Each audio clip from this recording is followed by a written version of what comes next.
Вреди и Дуи ја продолжуваат вербалната војна околу законот за правична застапеност и правата на албанците. Предлог законското решение кое го подготви од Вреди утре се очекува да помине на владина седница, па потоа да влезе во собраниска процедура, изјави координаторот на пратеничката група Беким Ќоку. Што се ќе содржи овој закон, од Вреди детали не откриваат. Повеќе информации најавија за утре. Единствено што досега соопштија е дека тоа е врз основа на амандманот 6 од Уставот.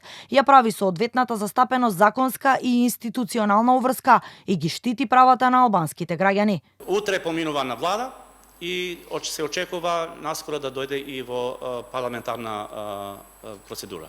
Од Дуи пак и денеска со критики за влегувањето на законот во владина процедура. Сметаат дека ова не е реформа, туку како што велат, тивко потиснување на правичната застапеност и нарушување на Охридскиот договор.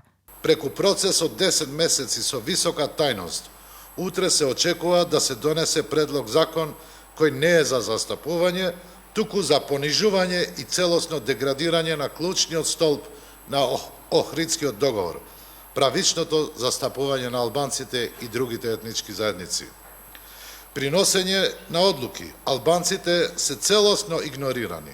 Новиот закон за правична застапеност беше најавен уште лани во октомври, откако Уставниот суд ја укина алатката балансер, која служеше при вработување во јавната администрација по етнички клуч, со цел да има соодветна застапеност на сите заедници.